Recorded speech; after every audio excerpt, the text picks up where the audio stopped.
Welcome back, everyone, to another episode of Cinema to Pray. I'm your host, Chuck, joined by Justin. And this week, talking about the movie The City of Violence. We're connecting it back to Beau Is Afraid. Do you think you picked up on the connection there? Is it like the over-the-top surreal setting? Yeah, pretty much. Yeah, just in general that they're. I mean, my first thought when I was trying to think of what could I connect to Beau Is Afraid, I knew this movie. I'd already seen it, but it wasn't the first thing that came to my mind. But my first thought was I just Googled like violent city movie, and it's like, oh, rearrange the words city of violence, and I was like, yeah, I guess that's kind of like it is very much like it doesn't even feel like a real city in South Korea. It's like the most over the top like imagining of what would go on in like some other city, like your hometown. It's the main character's hometown that he hasn't been in 10 years, and it's taken over by gangs of hockey players. It straight up turns into the Warriors at one point. There's a scene that's literally just the Warriors, including baseball players in face paint. Well, yeah, I was going to say when they all start surrounding them and they all have different themes, and I was like, it's the Warriors. And the baseball players literally have shirts that say Warriors. I was like, they're not. That's like the funniest. Like they're not even. He doesn't even remotely try to hide that one scene in particular is very specifically referenced to the Warriors. It does start in like I want to say a subtle way, but it escalates. It escalates to like being ridiculous. But it does start as like he's fighting a breakdancing group and we'll say gang, a breakdancing gang, the main character, and he's fighting a yo-yo gang. Guys with yo-yos. Yeah, I love the part where they all like freeze in position. They're all like doing headstands. And they're all just like frozen in place. And he's looking around so confused as to what's happening. Then they all like do splits and start spin kicking at him. But then when he tries to like get away from it because there's like a hair too much, it's like all these people with hockey pucks and then baseball bats, and the guy there's a bunch of like schoolgirls that are like their own gang. They like slap shot the hockey puck into the guy, and then he turns around. Someone hits a baseball into him, which I assume is probably obviously they didn't hit him like someone hit it with a bat, but I'm sure he just had a padded shirt, and someone off stage is literally just throwing a baseball directly at his chest, and is just like, "I'll try not to hit your face." It's probably prop. It's probably not as heavy duty either. I would hope not. Yeah, you don't know Korea. This is 2006. It's not necessarily the old Jackie Chan days of his Chinese movies, but still largely, I think, practical stunts of just. You can tell these guys are really going through tables. Like there's no cuts on a lot of those shots of them taking the falls and stuff like that. So they're actually doing these stunts. It does seem like it could potentially be a normal film for like 5 minutes until you get the first flashback and you get this like fight between high schools, I guess. Then, they're on a summer field trip or spring field trip. Yeah, it was like a super violent fight in like a river or something, like a very low river that ended up with them losing and getting like buried up to their necks in dirt. I would like to say left for dead. Yeah. They're like, we can't scream for the children. They're like, I think there's children playing down the hill. They're like, let's scream. And the guy's like, come on, man, we have to have some dignity. And it's like, well, then we'll just sing really loud till someone hears us and wonders what we're doing up here. I mean, there are people walking past them, or at least one person. They don't care, yeah. They don't seem to care that they're there. Yeah, it's such a weird film. Yeah, it starts off with a guy gets stabbed. That he's our friend of our main characters. They were all former friends when they were in high school. I guess most of them like drifted off. Our main character is in Seoul as a police detective. which I like his introduction of like the police station's insane there, like all the criminals are just screaming and throwing stuff, and there's a bunch of fat guys with no shirts like handcuffed at his desk. And his phone starts ringing, so he has to kick one of them to hand him his cell phone. I guess maybe you're right. Yeah, I guess it is ridiculous within the first. It has some I was already like forgetting all the gang members that were like sleeping on his desk, and he's like, hand me my phone. Yeah, they have to show you he's a tough guy that doesn't take any shit from anyone. He's not scared of anybody, but he does get tired a lot. There's a lot of scenes where he's like, "No, please, let's just stop this. I can't keep doing this." Yeah, but he's got to go back to his hometown, and he's got to figure out this mystery of what happened, why his friend got killed. Yeah, it's pretty obvious what happened, I would say. I mean, even before before getting the reasoning, like you have a good idea of who did it. Like, I feel like it's one of those, if you've seen enough movies like this, your first thought is, oh, it's the friend that's like seems shady with his dealings. I mean, they even flat out, I think, reference at his funeral that he's a gangster and he's like followed around by all these people. So it's very obvious right off the bat that guy's into some shady business. That's definitely going to be. Yeah, you kind of assume, you're like, this guy definitely was the one that had him killed. There's no doubt about it. So you kind of anticipate that. And yeah, you get some weird moments from him with the way he threatens people when he has that one guy in the pool at the sauna. That's where he takes everyone to beat him up or torture him, and they like have to keep going back and forth. Should we cut off his thumb or his pinky? I don't know. Why don't you cut off his tongue? He won't shut up. They're like, yeah, but then that'll make a mess. Like, let's just do the whole hand. It's like, but if you take his foot, then he has to use both his hands for crutches, and he still doesn't have a foot. You've really handicapped him if we take the foot. You're like, you know what? That is a good idea. Yeah, and he's the only one that's kind of really like that. Because the one's like the main character's a detective, one's dead, one's like a martial kind of like instructor. The one's kind of like just he's like the youngest, so he's like a kid that is not defined what job he has. I don't think he does a bunch of stuff, and then his older brother's like just kind of like a bum that just lives at home still, and say like leeches off his family because he failed studying for the bar exam to become a judge, so he wasted all of his family's money. And one of them is the director of the movie. I think it's like he's the kid one. Yeah. If you want to call him a kid, the younger one. I mean, he's the younger one, I guess. I mean, he was still in high school with the rest of them, but I think he's just like a year younger than them, I guess. But they do constantly refer to him as being like, hey, you're the kid around here. You're the young guy. Not so much in my subtitles, but yeah. Subtitles are a little different. When you had 3 translations later, they were might have been a little off in some stuff. Yeah, some of them I think were pretty accurate. At least I got the general idea of what they were always talking about, whether it was direct. Most of the time it was pretty direct as to what they wanted, and then other times it would be like, not, I guess. I mean, most of it was like, hey, what's going on with this? And they would just be like, I'm not telling you, followed by, okay, I'll tell you.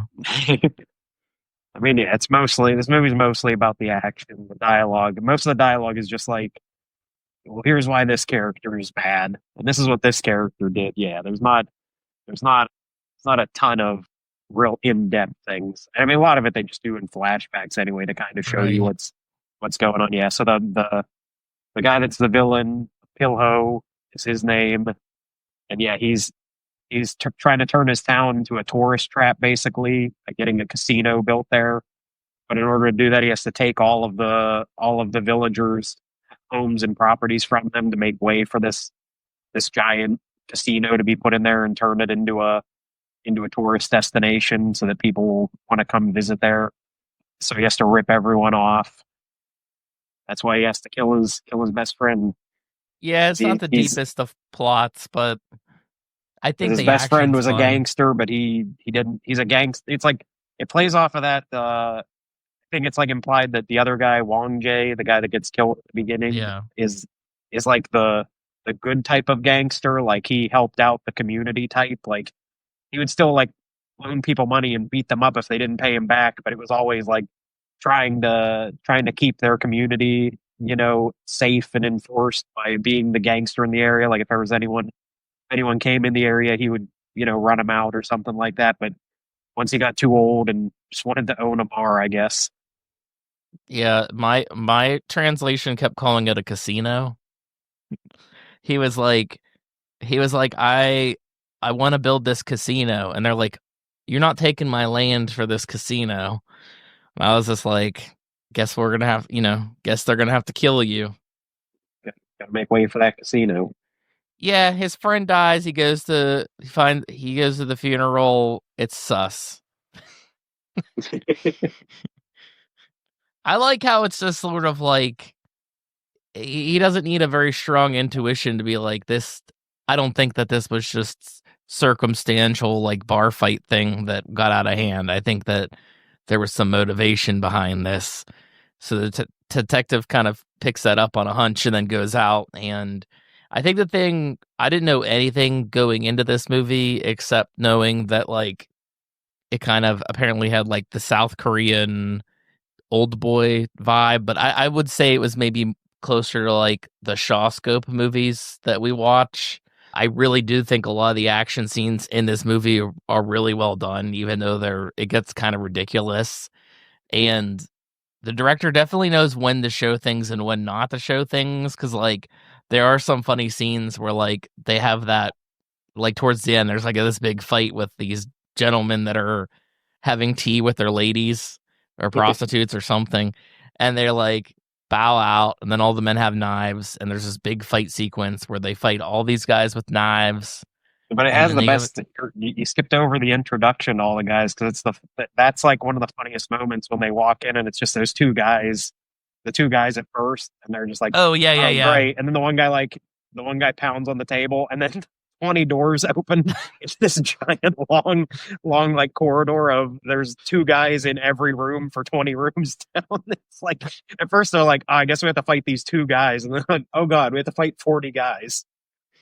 Yeah, I did. Yeah, sorry, I did miss that. That was a great setup of like what's next, and they just these two guys, and then it ends up being 20 guys. All the doors are like down the whole In like hallway, perfect succession. But yeah, when they get to the second hallway part, and there's that guy with a sword, and then they're like, no, They're just like please. tired. They're just like, no, Yeah. we're done with this. And it doesn't show the fight at all. It's just him like getting kicked off a fucking balcony. Like they just skip over that entire fight. It's like we can't anymore. We can't with this guy.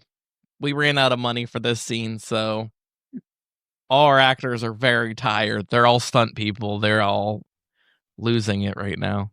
Yeah, I mean their stuntman budget must have been huge because every fight is typically these two guys versus like 200 guys. It's very rarely up until the very last fight where it's just the four, I guess the four bodyguards that are always with the villain. Other than that, every fight is just an insane amount of people versus these two guys, whether it's the street fight or when they're first going to that restaurant and there's like 100 guys all working outside in the front gate. There's just so much stuff going on like that. But yeah, he does. I think this movie at least it works well because it's only 90 minutes. He doesn't go crazy with trying to stuff this with a bunch of weird things going on. I guess. Well, I mean, there are weird things going on. But he kind of tries to I just mean, the keep the pace action moving. it probably took a long time to shoot this, but after they had to cut all that action sequence together, it just ended up being a very short movie. Yeah. But I mean, the action scenes are all great. I love the parts too where they're trying to figure out, which again, it feels like you should just know who the villain is right off the bat, and I think they are vaguely suspicious of him, but they want to like try to get to the bottom of it. So they have like that long montage of them going and beating up all of the people that they got into that street fight with. Like first they go to the skate park Like the one skateboarder just runs right into him, like he runs into a brick wall because he's just standing in front of one of the ramps, and he immediately drops. So they just keep like following around all these people till eventually they get to one of the schoolgirls from the gang. They're just dangling her over the edge of a Mhm. bridge. They're like, "You I got to tell us almost who it wish is." like the only like change that I don't know. I think it would make it funnier, but I wish like the gangs, because they're supposed to be kids, were like younger kids. Because it'd be really fucking funny watching these two guys go around and just beat up children.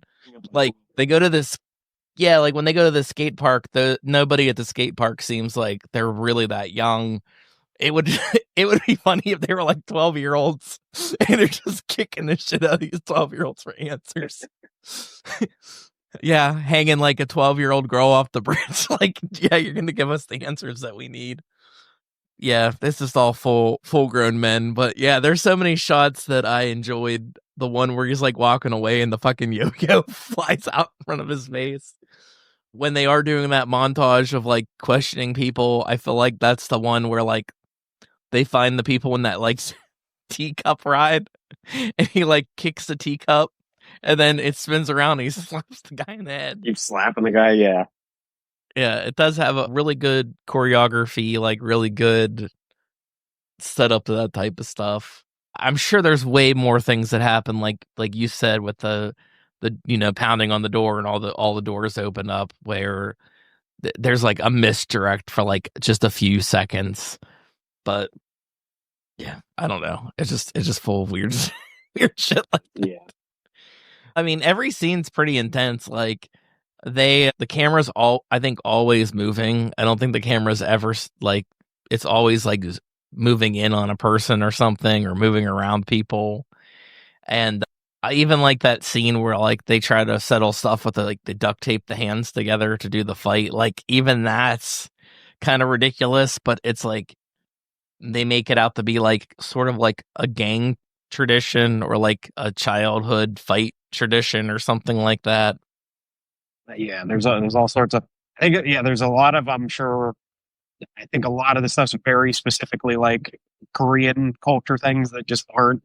I don't want to say don't even translate, but they're just like, we're not even going to try to explain this. This is just something that you'd see in South Korea with gangsters or something like that. And they get like the one of the things The when scaffolding we is get the funny. yeah when we get the flashback to when they're kids and he's like the one guy puts a snake in a bottle of and he's like making snake tonic. It'll give us like endurance. It's a weird like thing. And one guy's like, let's drink it. And he's like, no, we have to save it for 20 years. We'll have to hold on to it or something. He eventually has that bottle. He drinks it and bites the head off the snake. But then he doesn't even. I guess. Yeah. I mean, he has endurance for the rest of the movie. It doesn't help him in that moment because he still he immediately gets beat up by that guy's friends in the sauna. They just keep beating the crap out of him. But he has the endurance to make it to the end. Yeah, that's funny. Well, in my shitty translation, like never said anything about it giving them endurance. It sounded more like it was like a traditional thing that like they're going to be friends for so long that they'll pop this thing open in like 20 years and they'll be the best of friends. So like that scene where he's like drinking it without his friend and bites the head off, like I feel like the head is maybe equivalent to something like drinking the worm in your tequila, like the last person supposed to get the worm. And that guy was just like, fuck the rolls and, bites the head of the snake off. Because when he tosses the bottle to his buddy and they do the close up of like the headless snake, the buddy's like, you son of a bitch. Yeah, nothing like drinking the decomposing body of a snake from 20 years previous. Yeah, and a lot of Coca-Cola stuff too. I think Coke They're might be like the main almost always sponsor. drinking a Coke. They're like committing, well, it is a city of violence. They'll be torturing somebody and someone's drinking a Coke. And it's like I guess Korean Coke's okay with this. I don't know if Coke cares or not. I do know every time I see anything with any type of like reality show or something made in South Korea, even today, that is all anyone drinks is it's specifically Coke Zero because they all want to be health conscious and they don't want to drink full sugar Coke. and it's always Coke Zero. Like I've never seen anybody drinking anything other than Coke Zero in any Korean program that they have. They'll always have something there, and it's always like Coke Zero. But then it is also funny too because they have weird, I don't know, like I guess like censorship rules. I think it might have similar things. Like I think I know the UK has very specific like in media programs you can't just have like advertising for brands, so they'll always have like a Coke Zero and it'll have like one red sticker over the A in Coca-Cola, and they'll be like, "It's fine, no one can tell what that is. We covered the A." It's like, I can still Yeah, I tell mean, you're like drinking sometimes it's Coca-Cola. like even though it says Coke Zero, Coke is the logo, so maybe it's just the logo, not that they can't read it, so they do something like that's like Apple computers. Like you can tell it's a fucking Apple, and they always have like a sticker just Always have a slapped right round over the sticker right in the middle. yeah, Yeah. or some case or something over it. I mean, I do know that as far as that goes in America, a lot of the studios have specific rights. So, like, I've seen what the lawyers do when they go over scripts, where they'd be like, they drink Cokes, and they'd be like, well, we're fucking we're Pepsi, so it's got to be changed to Pepsi, or we got to find some sort of alternative. Like, Well, I mean, Apple has the biggest one because, like, I know that's still like a long running thing of like the villains in movies can't use Apple products. Like, you'll never see how you never see a villain use an iPhone because Apple will not let their phone be shown in the possession of a guy for whatever reason. I don't know why they have like a weird connotation that people will watch a movie and be like, "Oh my god, that serial killer had an iPhone. Now I don't want to buy you an know what? iPhone." Well, that's a little different though, because they probably not they every studio probably has to reach out to them individually. Like it's Yeah. not like as like because they'll do vehicles and stuff like that. So like there's no question like we could use Ford for everything because we've already worked that out. But I guarantee you, as dumb as it sounds, like how you're saying it now, it's probably a scenario like that Sex in the City where they had the dude die on the Peloton. Peloton. Because like, yeah, you say no bad guy can have it. And it's like, yeah, in general, it sounds kind of stupid. But like, I mean, anything could happen. Like they could Yeah. take the iPhone and like shove it down someone's throat or up their ass or so, like it could become a whole different thing. It's like they didn't just use it, they fucking used that iPhone. They're like, is that the Max? Shit.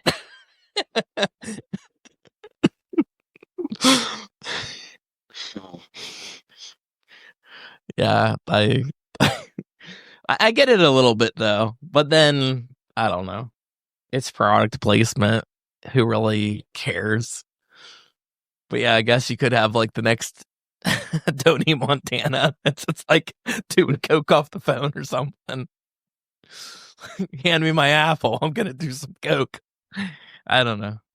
I mean, sometimes it probably is hard to predict like whether something will, you know, yeah, the companies can't predict even if they read the script and see like, oh, our product's going to be used in this scene, they can still read it and just go, I guess that's fine. But it still sometimes just turn into a meme where it's like, great, now we're forever associated with this thing that we didn't think we'd be associated with. We read the script and still didn't think that was what people were gonna come away with when they watched this movie. Yeah, and I saw a similar thing recently. It was with the score with John Williams for the new Superman movie, and apparently, like he owns the rights to the score, so they basically show him the completed movie and say, like, "This is where we're going to use the score. Are you okay with that?" Like it's like a request of his that he has to see exactly how it's being used for the movie. So it's like even though it's the Superman movie, it's like nope, John Williams, he's got to make sure that you're using it at a good moment. He tells you when. I guess he didn't really like fight him at all, but it was just like apparently that is his contract that he's got to see the movie and where it's going to be like with his music on it so he knows how it's going down. But yeah, but besides this, this movie made me think of like, yeah, a lot of those earlier South Korean movies, kind of like Old Boy, obviously a little bit more ridiculous. Because I feel like even though Old Boy has these like crazy fight scenes, they're a little bit more realistic.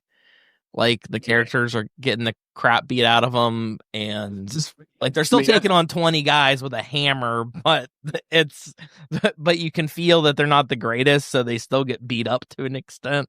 yeah, I would agree. This leans closer to like classic Chinese kung fu style. Like, yeah, like other than other than some parts here and there, it's not even like really that bloody. A lot of people are just getting like they basically just get kicked in the face and go down. Like they're not straight up getting cut to pieces. Again, other than the very final scene where people are getting Cut stabbed to and pieces. getting their fingers cut off and everything. But up till that point, like nothing major like bloody or super violence happening. He kind of It's saves not it even all for all the that end. bloody. I mean, you do see some blood spatter, but it's not really that excessive. The one guy, the brother director of this movie, he wears this outfit, and like the way he interrogates people, he's dressed like the character Shenmue from the Dreamcast game. He's got the jacket and the jeans on. And a lot of it reminded me of that game too, where it's like something weird about like they'd go to interrogate people, but like if they're beating somebody up, it was like 90% of the time kicking, like kicking with their legs and shit like that, instead of like a more American thing would be like just punching or stabbing or threatening. Like, and it's just like I don't know. It's really funny to just watch them do like a jump kick off a wall, start like intimidating people. Like I just think, I in America it would be a lot funnier to be like, I'm gonna show this person, and then you just start doing kicks in the air and shit. And they're like, oh fuck. But yeah, not as serious as Old Boy. I didn't see. I don't know if I've seen anything by this director. Did he do anything else that I would know? Do you think I would know, or I don't that think you've so. even seen? No, this is the only one of his I've seen. He's still directing. He's still making movies, but I think he's more. I'm sure he's known more in Korea. I'm sure all of his movies are popular there, but not as many have been translated or released in America as much. It's one of those.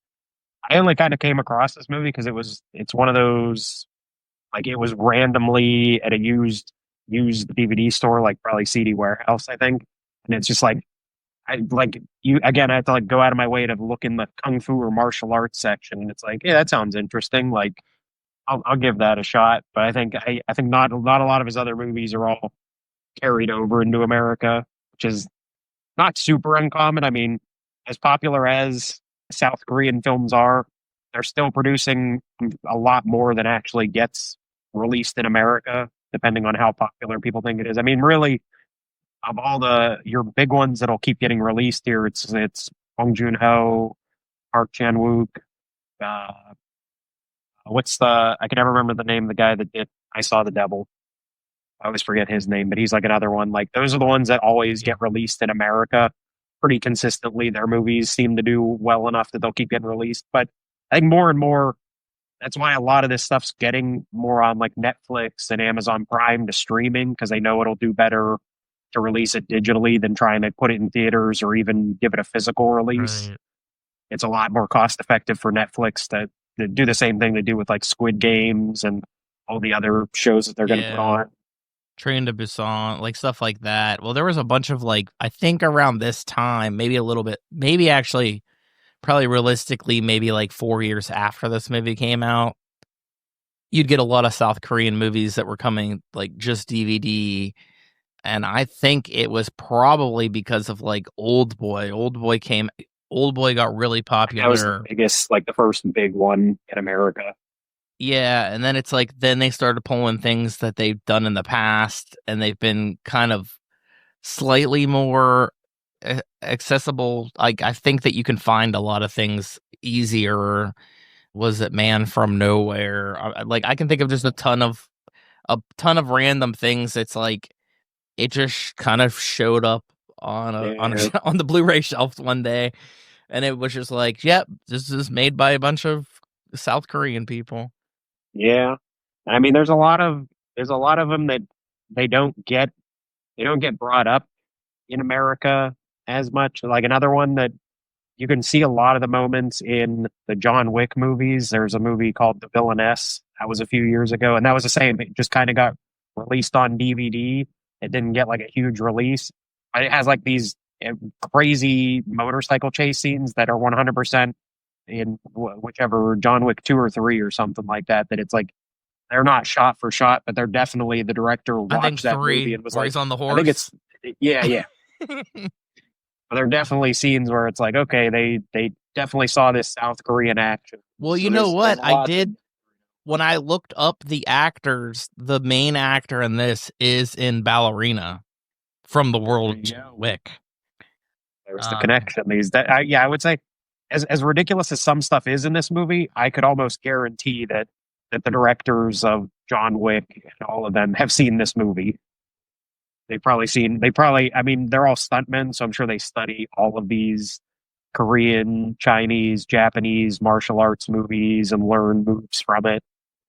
I mean, it just looks it looks a lot better, even though it's over the top ridiculous. Like you could tell that they're really kicking and punching and moving and like I said, like the choreography is real. It's not like a lot of things that we're getting today that are just CG. This shit's happening. Well, CG, or they do like a lot of, like, he does a lot of wide angle shots, even in the big, well, to do like the big crowd fights, they're all actually there, versus a lot of American action films that it's all cuts. There's so many cuts in the fight scene that you start to be like, I can't Like even the tell Bourne where. movies. Yeah, you Yeah, don't I know can't where even they're tell what at we're or who looking they're at. fighting. I can't tell what's happening. Like, I like that he does, close shots of some very particular, when he wants to show a really cool action scene, he'll get real close. But then for the most part, he'll just pull the camera back and it's just a wide shot. And that's why I think he at least makes sure that whoever they're fighting is always dressed very differently from the main character. So you always can pick them out, even these big wide shots, like having the people dressed as Mostly baseball players or something. Yeah, mostly. Or at the end, they have those guys that are in like the all white outfits, so they stand out. When they're fighting those first guys that are eating and they have like that top down view, I'm like, they're all wearing the exact same colored suits. Like, I'm assuming they're the two guys that aren't stabbing each other in the middle. But yeah, usually there's some like color coordination with like the hero or something. Not to be like, this is the good guy, but just so when the action sequence is happening, you can like distinctly tell the people apart from one another. But yeah, I mean, even the like that first kind of big fight scene with all the gangs, like, yeah, the gangs were all very distinctly different looking, but when they all started to like mix together in the fights, which I don't even know who the fuck they were fighting, because I mean, there's only two people that they should be fighting. But it seems like there's too many people. Yeah, it seems like they're all fighting each other or something. Yeah, like, I don't know. Maybe all the gangs hated each other too, but so while they were there, they also fought each other. But I mean, yeah, that scene is great. I do love you. You brought up like the scaffolding. I do love them knocking it over, and like they knock over the first two, then they get that third. There's two guys just randomly on it. And they're like, "Hey, we're up here," and they're like, "Well, grab onto the wire above." Yeah, then they get like electrocuted. They knock it over. Yeah, sparks are going everywhere. Yeah, everything blows up. Well, actually, it was well timed, because like after they fell and the sparks ignited, it just looked cool when they were walking away with all the lights going down. So, it had a purpose. It had to be cool. But no, I don't know. I don't know where I'll go from here. I could do South Korean. I could do Kung Fu now. I could do a lot of things now. Anywhere, yeah. You do Coca-Cola.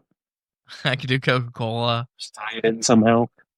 One thing that I was thinking could have tied to Beau Is Afraid is when he gets hit by a car, but he doesn't. Yeah. He doesn't wake up in someone's house. He's just like slightly injured from it. Yeah. Even though it's a really violent car hit, he like more or less like, what the hell? Yeah. But I mean, the fights are really good, because like the gangs that are all very distinct, like the ones that show up on bicycles and stuff, and he takes that guy's bicycle and he's like trying to use it as a weapon and like throw it at people. He just yanks the guy off the bike and just throws the bike at everyone. which I'm sure I'm really going to enjoy the movie. I mean, at least I hope I do. But the new Paul Thomas Anderson movie, one battle after another, that comes out in like a month or so. There's like, I mean, there's a lot of weird shit going on in it, but there's like this shot that I keep seeing with like a bunch of skateboarders. It's like, I don't know if it's a skateboarding gang, but I'm like, I really kind of hope that there's something like insanely ridiculous about all these skateboarders in it. Like there's this revolution and the skateboarders are part of it. I don't know. But it does look funny. It does look good. Yeah. Good connection. I don't think there were any crossovers between actors or crew, but it wasn't the runtime. You cut that in half. But yeah, it's definitely like a surreal world. And you are right. It's like, I thought it was like 5 minutes. You're like, no, that's like within 30 seconds. You see how ridiculous everything is. I mean, there's some really cool shots, like that one shot when I think it is the hallway, and they're showing the boss, and he's smoking a cigarette, and he puffs the smoke, and then it becomes the scene like in the smoke, but it's like rectangular and it grows out to like they do a lot of weird. Then he fades away. Yeah, they do like a lot of weird transitions and wipes and stuff in this movie. And they do have. I mean, some of it's kind of cool, like.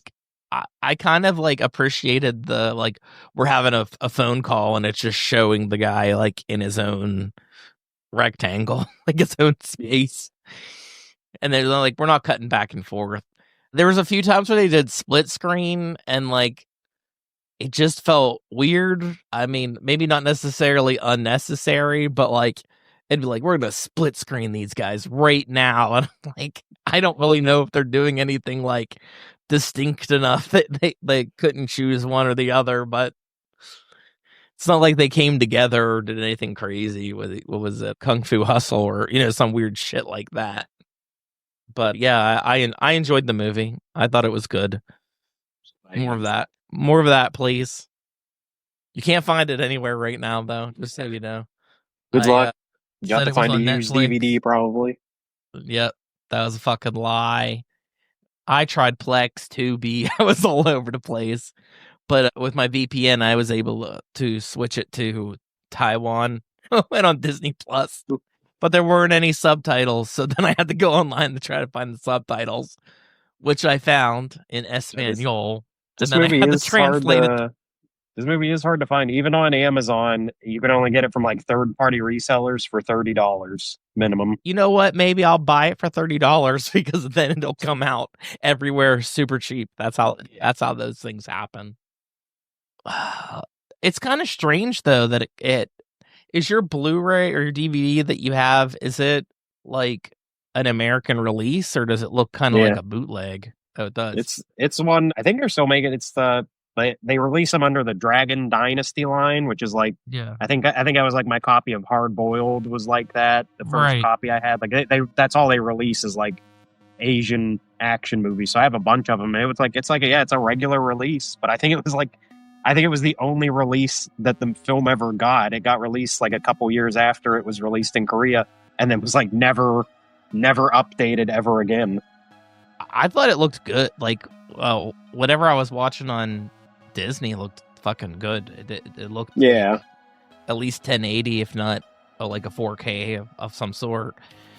Yeah, I mean, I have some movies that I had like that were weird, not like kind of bootleg things like The Good, the Bad, the Weird, and A Bittersweet Life.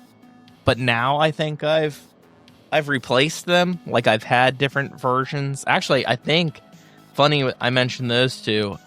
I like replaced them with versions that aren't American versions, but they're English subtitles because they don't put the blocks or whatever you want to call it.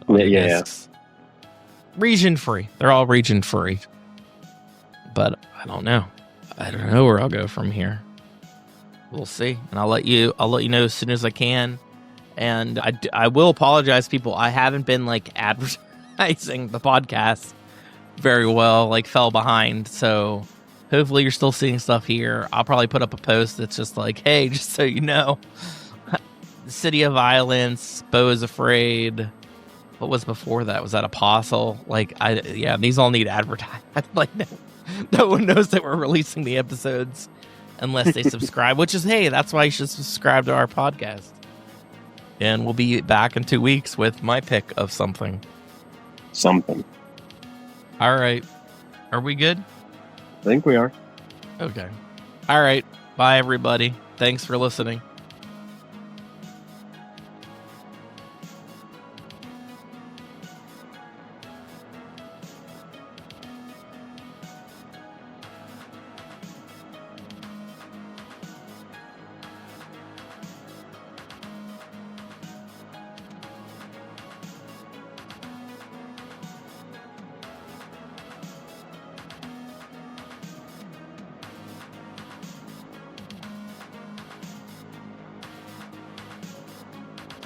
We are Cinema d'Amore. Follow us on Facebook and Twitter to stay up to date with news and information on upcoming episodes. Find us on Apple Podcasts, Google Podcasts, Podbean, Spotify, Amazon Music, Audible, Pandora, Alexa, or iHeartRadio. It would be greatly appreciated if you subscribe to our podcast on your platform of choice. We also appreciate feedback, so rate us, review us, and let us know what you think. And above all else, thank you for listening.